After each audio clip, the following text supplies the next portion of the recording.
네, 뉴욕 증시 반도체 쪽에서 좀 부진하게 나오게 되면서 시장이 좀 걱정을 키우고 있습니다. 오늘 장 어떻게 시작될지 미리 알아보겠습니다. 자, 오늘의 연결고리 유한타증권 송태현 과장입니다. 과장님, 안녕하세요. 네, 안녕하세요. 네. 자, 연결고리 주제 보겠습니다. 보여주시죠. 자, 오늘의 연결고리 침체 속 선 반영의 정도다. 그러니까 오늘 상승이 한 1% 내외로 났는데 이 정도다라고 볼 수 있는 거군요. 일단은 경기 침체에 대한 네. 이야기가 이제는 사실 이미 진행이 되고 있다라는 그렇죠. 평가를 많이 받고 있는데 네네. 이 평가가 나왔음에도 불구하고 사실상 반등이 나왔다는 것이 조금은 선 반영이 일부 되어 가고 있는 것은 아닌가? 그렇죠. 라고 네, 생각을 해볼 떨어지지 수가 있는 것 같고 예, 예. 그리고 이제 경기 침체에 두 가지 부분이 있게 될 텐데 하나는 정말 이 기업들에 대한 이제 실적이라든지 이런 게 안 좋아지게 되면서 네. 더욱더 주가가 폭락하게 되는 예. 그게 나올 수도 있는 거고 나머지 하나 같은 경우에는 이제는 경기 침체가 나오게 되면 결국 인플레이션만 조금만 완화되면 그렇죠. 이제 통화 정책에 관련돼서 속도가 좀 늦춰지지 않겠느냐. 무턱대고 올릴 수가 없죠. 예. 뭐 지금은 사실상 통화 정책 관련돼서는 여유가 없는 만큼 네. 그런 부분이 어떻게 진행이 되느냐 그런 기로에 계속적으로 서 있다라고 보시면 될 것 같고요. 그러네요. 7월달 같은 경우에는 사실 기업 실적에 대한 부분이 본격적으로 다 발표가 될 거기 네, 때문에 네. 그런 부분에서 계속 왔다 갔다 하는 하루는 이제 기업 실적이 안 좋게 되면 네. 더 그쪽에 포커스가 맞춰질 테고 하루는 이제 이 반대로 다시 한 번 더 뭐 반발 매수세라든지 네. 저가 매수세가 좀 들어오는 이러한 이제 형국이 7월 한 달 동안 계속 되지 않을까라고 생각을 해볼 수 있는 것 같습니다. 그렇군요. 참 쉽지만은 않을 것 같다라는 그런 생각이 드는데요. 어떤 좀 내용들이 세부적으로 나왔나요? 일단은 경기 침체에 관련돼서 이 경제 지표가 썩 좋지 못합니다. 계속적으로. 미국의 ISM 6월 제조업 지수라든지 네. 아니면 6월 S&P 글로벌 마켓 제조업 지수라든지 모두 다 이제 전월 대비 하락을 하는 이 흐름이 나왔었고요. 네. 사실 2020년도 6월 그리고 2020년도 7월 이후에 가장 최저치를 기록을 했던 만큼 일단 지표에서도 경기 침체에 대한 부분이 계속적으로 이야기가 나오고 있다라고 보시면 될 것 같고 예. 이 크리스 윌리엄스 이 S&P 글로벌 이코노미스트 같은 경우에는 네네. 결국은 이제 이 가계 수요 증가에 대해서 우려를 하기 시작을 하게 됩니다. 이 금융 여건 같은 경우에는 이 긴축적으로 변하면서 기업들이 자본 지출을 계속적으로 감소시키고 있다. 그렇죠. 투자 안 한다는 얘기죠. 네, 그러니까 일반 사람들 같은 경우에는 소비 줄이고 그렇죠. 기업은 투자를 줄이면서 결론적으로는 경기 침체로 계속적으로 진행이 되고 있고 네. 그리고 대부분의 이제 이 자산운용사에서는 이야기를 하는 걸 보게 되면 네. 여기서 고용이 이제 이 연말 아니면 2023년도 초반까지 줄어들게 되면서 본격적인 경기 침체에 가게 될 것이다.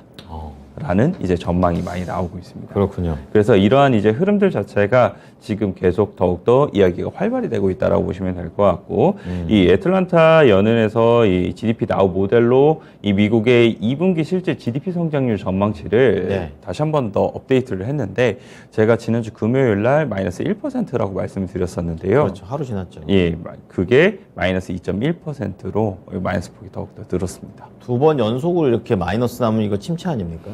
두 분기 연속으로 마이너스가 나오게 되면은 이 기술적으로 침체에 대한 이야기가 나올 수밖에 없는 부분이기 때문에 네. 이러한 이제 숫자적으로 봤을 때도 확실하게 지금 경기 침체가 오는 것이 이미 경기 침체가 와 있다. 아, 그렇게 말하는 라고 거고 이제 이야기를 하고 네네. 있습니다.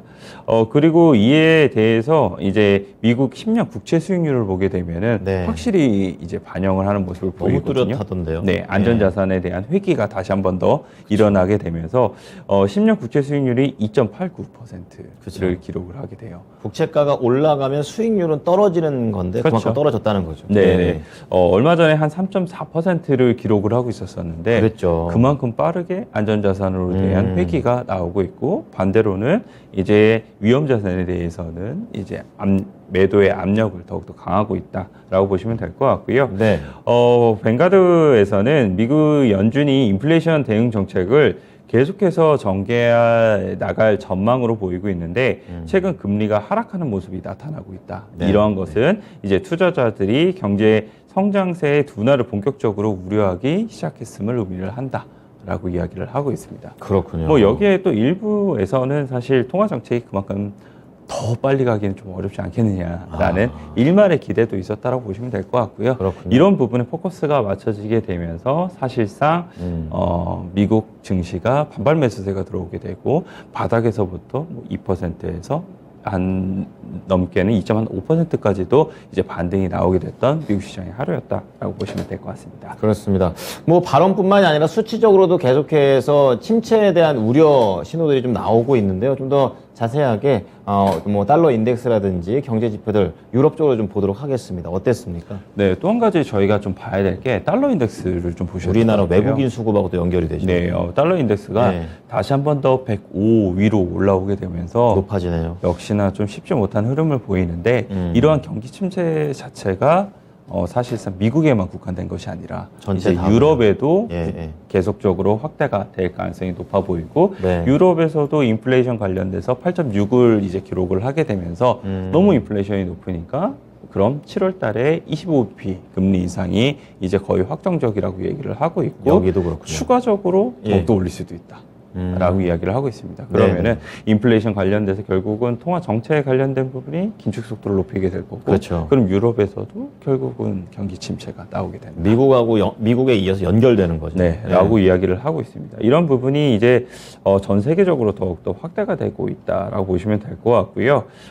이 코메르츠 방크에서는 예상보다 높은 6월의 유로존 인플레이션으로 인해서 ECB가 7월 25bp 이상의 금리 인상을 해야 할 수도 있다라고 언급을 했던 부분이 있었습니다. 미국에서 자이언트 스텝만 듣다가 25bp가 되게 약한 것 같긴 합니다. 근데 유럽 같은 경우에 사실 네. 경제 체력이 미국보다 훨씬 약하잖아요. 그렇죠. 그럼에도 불구하고 어쩔 수 없이 올렸다는 것, 그러한 점이 사실 유로에 대한 환율을 더욱더 약하게 만들었었고 약간, 반대로 이제 달러 인덱스가 더욱더 강해지게 만드는 네. 이러한 지금 흐름이 나타나고 있다라고 보시면 될 것 같고요. 네. 이에 따라서 사실 원달러 환율도 많은 부분 이제 영향을 받기 때문에 그런 부분이 국내에서도 사실 썩 유쾌할 만한 소식은 그러게요. 아니다라고 보시면 될 것 같아요. 이날 시장에서 전반적으로 올라가는데 안에 있는 내용들은 다 약간 걱정이 됐었고 또 그 가운데 이제 반도체 쪽에서도 분위기가 좀 많이 안 좋더라고요. 이 부분 좀 보겠습니다. 네, 반도체에 관련돼서 사실 거의 유일하게 빠진 섹터라고 보시면 될 것 같은데 그렇더라고요. 그만큼 경기 침체에 대한 우려가 섹터에 많이 반영이 되고 있다라고 보시면 될 것 같고요. 네.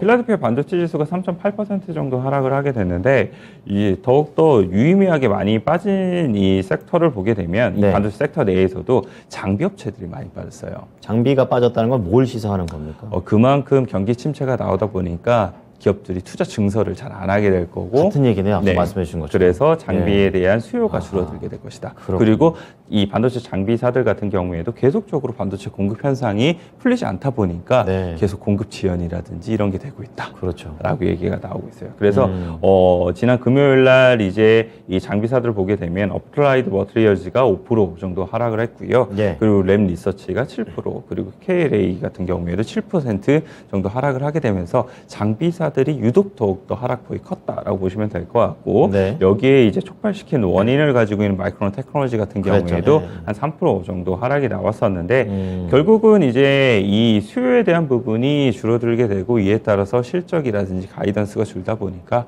목표에 대한 주가도 상당히 줄어들 수밖에 없었다라는 게 뭐 기본 논리였습니다. 네.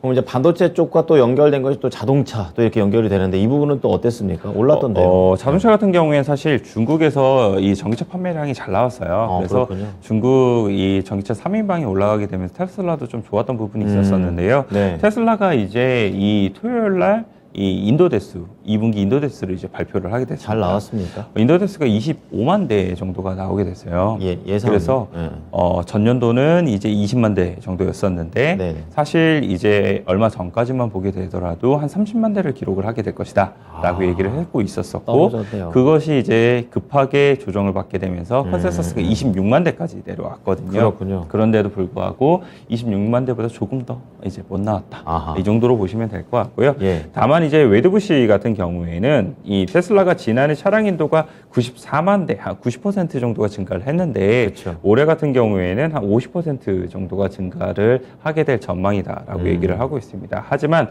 이러한 수치 자체는 중국이 2달 동안 봉쇄를 했다는 점을 감안하게 되었을 때에는 꽤 괜찮은 성적이다. 업황이 안 좋았음에도 불구하고 선방했다. 뭐 예. 웨드부 씨는 늘 테슬라 관련돼서 좋게 긍정적으로 써주는 이제 편이니까. 코멘트를 많이 하다 그런 보니까 업체군요. 이런 부분이 있지 예. 않았나라고 생각을 해볼 수 있는 것 같고요. 예, 예. 마지막으로 이제 섹터 관련돼서 하나만 더 말씀을 드리게 되면은 네. 미국에서도 제약 바이오 관련된 섹터가 계속적으로 좀 강한 흐름이 나오고 국내랑 있습니다. 비슷한 것 같아요. 뭐 바이오 이제 ETF 같은 경우를 보게 되면은 한 IBB가 한 2.16% 정도 이제 상승이 나오게 되고요. 존슨앤존스 같은 경우에도 한 1% 상승, 그리고 모더나 같은 경우에는 한 5% 정도까지 상승이 나오게 되면서 네. 바이오 헬스케어 관련된 종목들이 미국에서도 계속적으로 강세를 좀 보이고 있다. 이렇게 보시면 될 것 같습니다. 네, 뭐 대안주다 뭐 이런 얘기들이 있게 되면서 헬스케어 쪽, 우리나라 제약바이오 쪽에 좀 움직이는 것과 미국이 비슷한데요. 오늘의 종목은 저 여기서 한번 찾아보도록 하겠습니다. 공개해 보도록 하겠습니다. 자, 제약바이오 쪽에서요. 네, 대웅제약 큰 종목으로 갖고 오셨습니다. 어떤 부분을 좀 봐야 될까요? 사실 요즘 수급이라든지 이런 쪽만 더 놓고 보게 되면은 셀트리온이라든지 네네. 아니면은 그 여타의 다른 이제 바이오 관련된 기업들이 훨씬 더 차트라든지 이런 부분은 좋기는 하지만 내용들까지 이제 체크를 해보게 되면 아직까지는 좀 아쉬운 부분이 많은 것 같아요. 그럼 대웅제약은 내용도 괜찮다고 보시는 거예요? 대웅제약 같은 경우에는 실적에 대한 부분도 1분기부터 워낙 이 호전적으로 나왔던 네네. 부분이 있었었고요.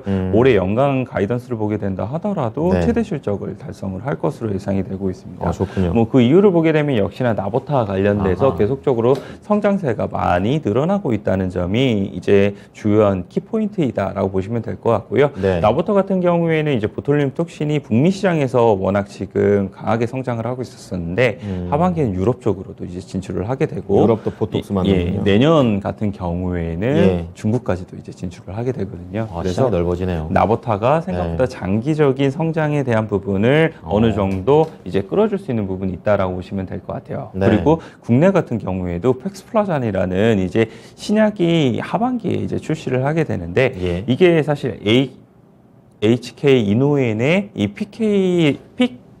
피캡이라는 이 약하고 사실 경쟁 약물인데 네. 이 약물 자체가 워낙 시장 자체가 우리나라에서 한 1,000억 원이 좀 넘어가는 시장인 것 같아요. 예. 거기서 대형제약이 한 500억 이상의 매출액을 달성을 하겠다라고 얘기를 하고 있는 만큼 네. 그런 부분에서 대형제약이 국내에서도 상당히 힘을 좀 발휘할 가능성이 상당히 높아 보인다. 이렇게 생각해 볼 수 있는 것 같습니다. 모멘텀으로 보면 지금 이제 차트상 이렇게 내려갔다가 다시 좀 올라오고 있는 것 같은데 목표가 어느 정도나 잡으세요? 목표가는 사실 한 21만 원, 24만 원권이 이 증권사에서 대부분 많이 나오고 있어요. 네. 그래서 그 정도도 저는 실적에 대한 부분, 그리고 이 제약 바이오 쪽이 요즘 수급도 몰리고 있다는 점을 그렇죠. 생각을 해봤을 때는 예. 뭐 일단은 1차 목표가로 한 21만 원 정도 말씀을 좀 드릴 수가 있을 것 같고요. 예. 그 이후에도 이제 이 제약 바이오 쪽이 워낙 많이 쉬었기 때문에 네. 수급이 어느 정도나 더욱더 강하게 들어오는 이 부분을 보시면서 추가적으로 더 지켜봐야 되지 않을까 이렇게 생각되고 있습니다. 네, 대웅제약 잘 참고해 보겠습니다. 고맙습니다. 네, 감사합니다.